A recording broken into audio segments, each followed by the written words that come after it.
Construído no coração de Roma há quase 2000 anos, o Coliseu era um símbolo de poder e grandiosidade do Império Romano. Era um lugar onde gladiadores lutavam por suas vidas, onde animais selvagens vagavam e onde milhares de espectadores se reuniam para testemunhar espetáculos emocionantes de violência e entretenimento. E graças a todos esses eventos e o fato dele ter conseguido sobreviver por mais de 2000 anos, hoje o Coliseu é com certeza uma das maiores construções históricas.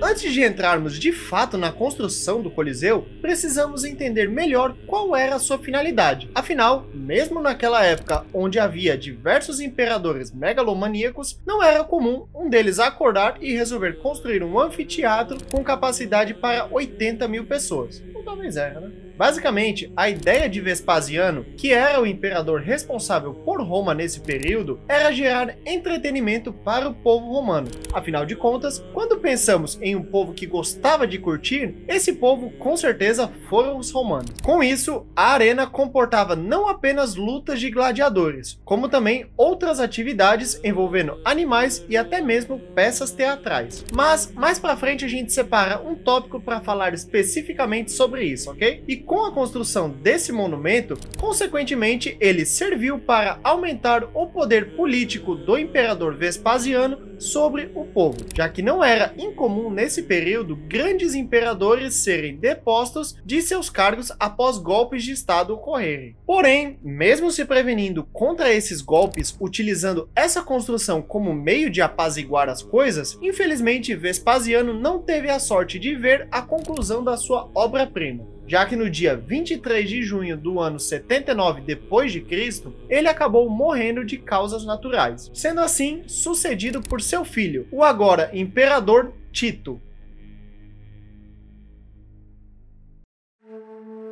Agora que já sabemos o motivo do Coliseu existir, podemos passar de fato para como foi a construção dele, que teve o seu início marcado por volta do ano 71 d.C., durante o Império de Vespasiano. Ele que foi construído em um vale após ser realizado a drenagem de um pequeno lago. Lago esse que ficava na região onde o tão famoso imperador Nero havia construído a Domus Aurea. Em resumo, foi uma das primeiras construções de Nero que tinha como plano principal recriar Roma em uma nova cidade, chamada Nerópolis. Essa que iria seguir o modelo helenístico da cidade de Alexandria, ou seja, uma cidade de plano ortogonal com praças largas e ruas retilíneas. Inclusive, muitos afirmam que o Coliseu só recebeu esse nome por conta de Nero. Mas como é que pode isso, se Nero morreu em 68? Na verdade, a história conta que no local onde ficava o Coliseu, antes existia uma estátua do próprio imperador, que era conhecida justamente como o Colosso de Nero. Ou seja, Colosso, Coliseu, deu para entender, né? Porém, como já dissemos antes, infelizmente Vespasiano não teve a oportunidade de ver o Coliseu finalizado. Com isso, após a sua morte, o imperador Tito inaugura o Coliseu no ano 80. Porém, de uma forma incompleta ainda, já que de fato ele só finalizou os trabalhos no último andar 2 anos mais tarde, finalizando assim a construção em 82 d.C. No entanto, mesmo o anfiteatro sendo inaugurado sem ter sido de fato finalizado, a inauguração contou com um grande evento esse que teve duração de 100 dias, onde diversas batalhas ocorreram. Com isso, estima-se que nessa inauguração, dezenas de gladiadores perderam suas vidas, assim como mais ou menos 9.000 animais, tanto domésticos quanto selvagens, e foram enviados para a arena em outros modelos de competições, que não envolviam necessariamente gladiadores. Com isso, após passar esse evento e chegar ao fim da sua construção, o Coliseu se tornou o maior anfiteatro romano, com uma estrutura elíptica de 188 metros de comprimento por 156 metros de largura e 57 metros de altura. Ele que era inclusive dividido em 5 níveis, onde 3 deles eram de fato destinados ao grande público, sendo que esses 3 níveis eram divididos por classes sociais, onde você tinha o pódio destinado para as classes mais altas, a parte do meio da arquibancada destinadas para a classe média E por fim, os pórticos, que eram mais afastados da arena.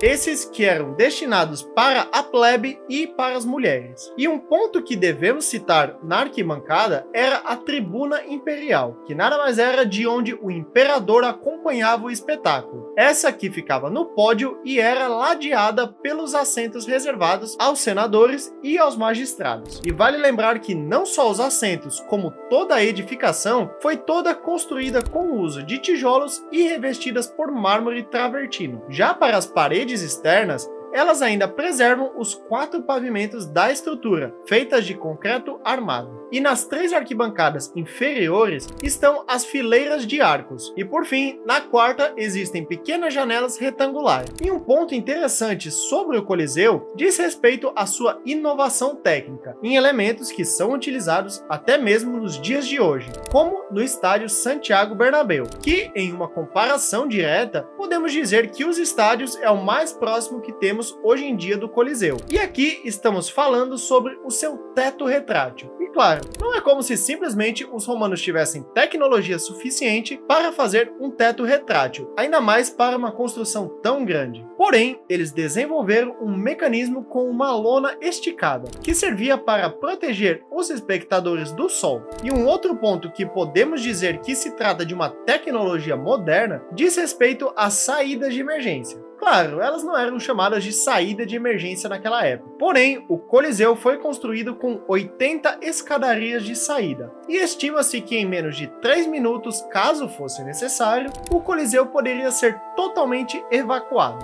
E por fim, mas não menos importante, temos que comentar sobre os túneis subterrâneos do Coliseu, que serviam para diversos usos, como por exemplo, servir como um depósito para os objetos teatrais, além de servir como prisões e até mesmo passagens secretas para fora da arena.